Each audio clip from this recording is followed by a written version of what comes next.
Okay. Noah, here we go. Hello. Hi. How are you? Good. How are you? Sophia? I'm good. That I I was I so I so love our friend Steve. I feel like a little chilled to the core, obviously, about what he's saying, and it's the truth. It's the truth that we all talk about in our little activist chat group every day. But it's nerve wracking to hear, certainly from someone who comes from that arena of very rarefied air in terms of politics. But I think that his generational perspective is incredibly important for us. Very similarly to the way that I think that your perspective is important to us, like, I don't know, you're like a Gen Zer. How are you guys feeling about this election? How are you feeling about political engagement? What makes you want to be here? Tell me all the things. well. I want to say I was listening to your conversation with Steven or Steve, and what was crazy to me was so he obviously works with the Lincoln Project, which America feels so polarized right now, right? Mm, Left versus right, Republican versus Democrat, right? And mhm, for a lot of kids my age feel like that's the issue. But to hear someone like Steve, who is clearly a Republican, mhm. how he desecrated the Oval Office, and it was just really Yeah. eye-opening to hear him say that. And I went, oh, so maybe this isn't such like a polarity issue. This is, but it does. Well, Hear me? kinda. You cut out for a second. I heard it does, and then you looked like you were saying something very serious, but I couldn't hear any of the words. Kind of. You're going in and out a little bit. How's this? Is this better?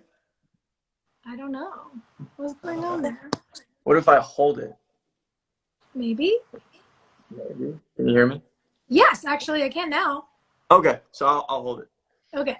But hearing it definitely amplified this idea that we're on the verge of a super important election right now, where if we don't get this guy out, we'll be taking a turn towards fascism. I Yeah. feel like, and it's really it's scary. But I think Mhm. from my perspective, what's so cool is that more kids my age are mobilizing Mhm. and passionate to get Mhm. involved. There was a huge push for voting, and there still is. I mean, Mhm.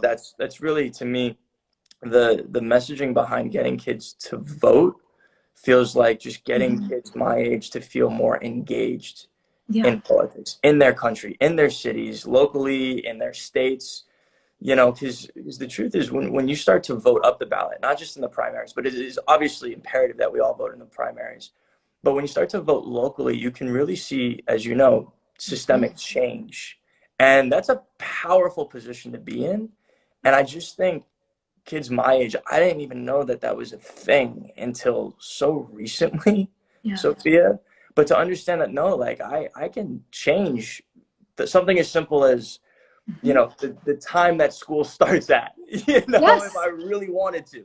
Yes. It's insane. And so I Well, think that's why I'm excited about this, because though we are polarized and it's horrifying what's happening in the office, we're awake and waking up.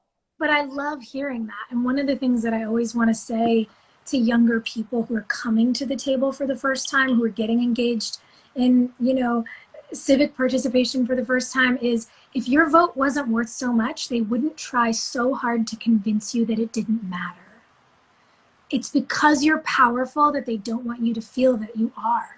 It's because this administration senses that it might lose its power, that it's getting ever more dangerous and trying to pit us against each other instead of allowing us to see their failures. Real leaders will admit when they screw up something and say, like, yeah, I didn't nail that and I can do better. It's actually one of the things that is, one of my favorite things about Joe Biden, who I know a lot of young people weren't that excited about. I voted for somebody else in the primaries, but what I can say as a person who's old enough to have campaigned for President Obama and then Vice President Biden and got to work on initiatives in their White House was that I got to spend a lot of time with that guy, and I know he's a decent person. And for me, when I look at the collective of America, it's like, okay, maybe I don't get my perfect outcome, but what creates the most just outcome for our country? Where can I meet folks in the middle? That's actually what America is. It's a great collaboration. And if there are people who say, that's our guy, that's who we feel most comfortable with, I'm 100% on board. I'm ready to go. I can say from personal experience, he's a super decent person. I can say that I've had some of the most inspiring conversations of my political life with Senator Kamala Harris. You know, I know that they're going to do great things. I know that when Ayanna Elizabeth Johnson, who is an incredible climate activist and a Black woman who grew up in a very revolutionary, civil rights focused household, says she believes in Biden's climate plan, I'm like, okay, let's go. And so to your point, my hope is that young people will both understand that we have a duty to each other, whether our outcomes personally, individually feel perfect or not. And so we've got to show up in the general. And you nailed it when you talk about we've got to get involved in our local politics too, because that's where we can create the biggest change. That's where we can elect leaders who then hold whoever's in the White House accountable. That's where we can create massive, incredible environmental preservation, better city policy, and so on and so forth. So Absolutely. I also think, you know, like,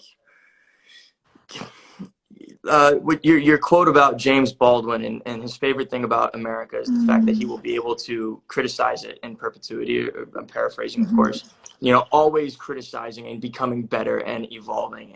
And I think that is Biden, you know, is that campaign the end all be all for America? Absolutely not.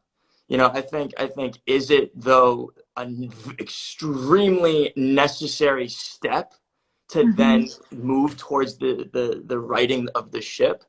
Yeah, please, for God's sake. Like, I think it's extremely important, and I think he right now is our you know only hope at this moment in time.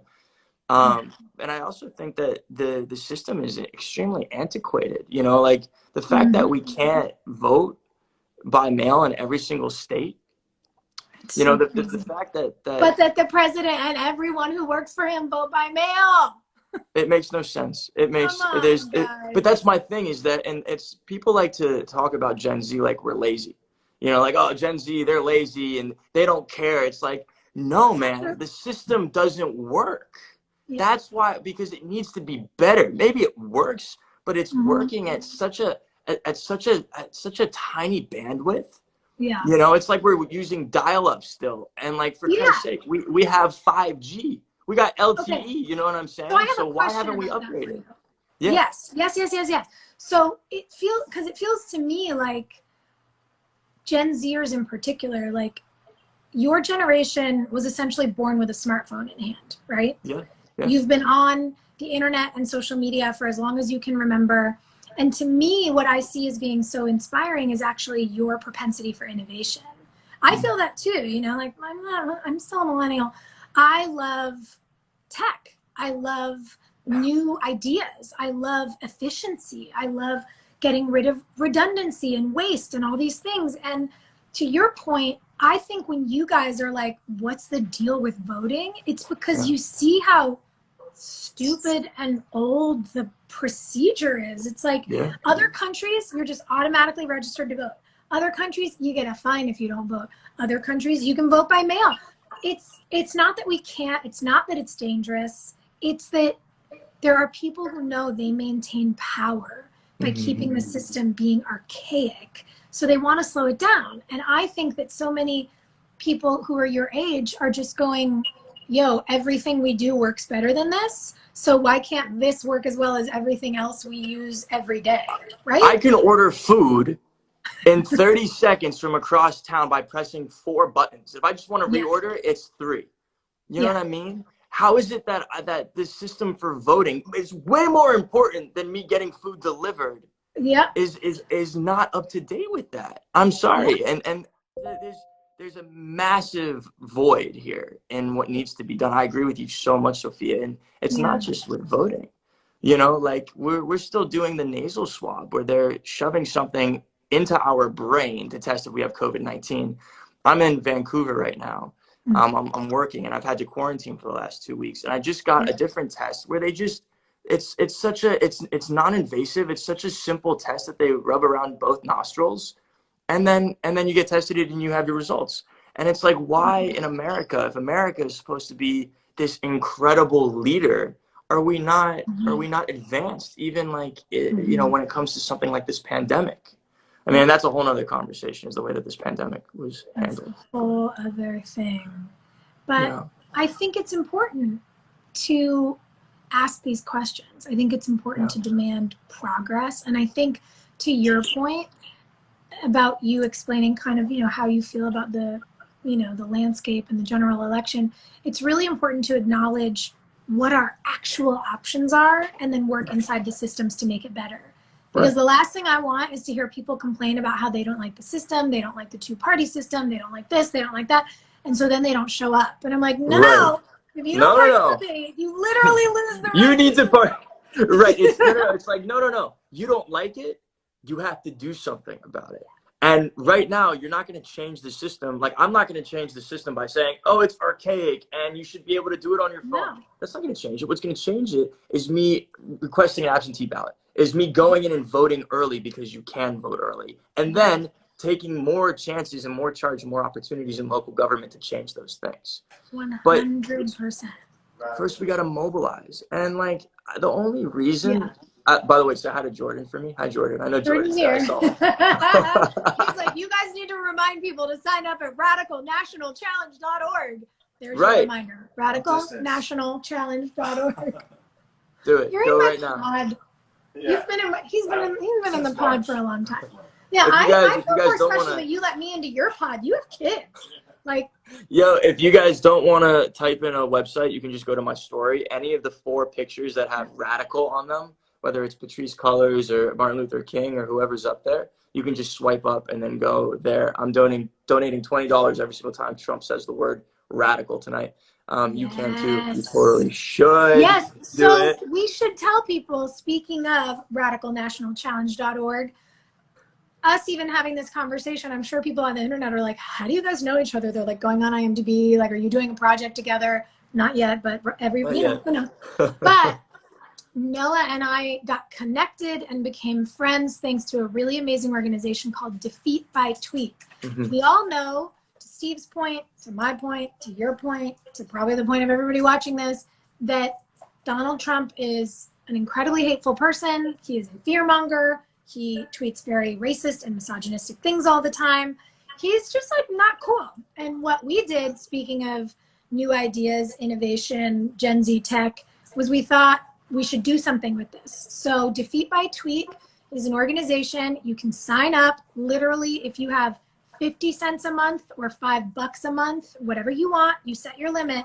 And every single time Donald Trump tweets hate, you contribute. And guess where all the money goes? You want to tell them, Noah? It goes to Black-led political organizers in swing states.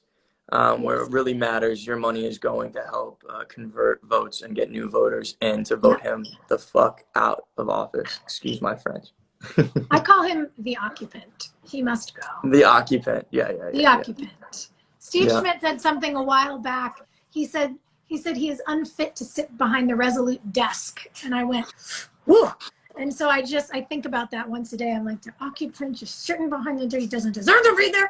I get really hot under the collar about it. Hell yeah, man. You hit it on the collar, bro. This guy capitalizes on fear and hatred, and he's like incessantly encouraging extremist groups like white supremacy groups.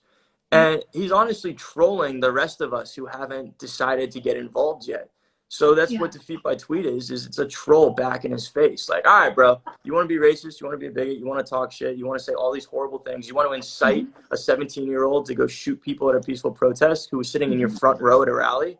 Every time you tweet, money goes to Black-led organizations that are literally going to be your demise in this office. It's important, and it is a radical idea, but it's still within the confines of peace and love and what is fair in this society, and it's noble and something that we should aspire to do. So I couldn't be more Yes. grateful to like have met you through Defeat by Tweet, you know, with Jordan and Xander and everyone else that's involved with Andrew. I hope did I miss Andrew? Did Andrew No, already come Andrew's on? coming on next. Yeah. Yeah, Andrew! I I hope you're watching. know. What's up, dude? I That's know. all right. Andrew's Well, yeah, coming. I'm just super grateful for this opportunity, and I love you, and Yeah. I'm so grateful to be in the trenches with you and everyone else. Yeah, bud. Big love to you. Thank you so much for your advocacy. Thank you also for, reminding young people that they are powerful and that they have a responsibility to show up. I am really looking forward to 68 days from now. At least I hope to a return to decency Mm-hmm. for America, and we will continue pushing and demanding more and more radical, innovative change from our elected leadership from here on out. Absolutely. Steps, baby steps. Steps. All right, bud. All right. See you Thanks, later. Sophia. Bye. Thank you.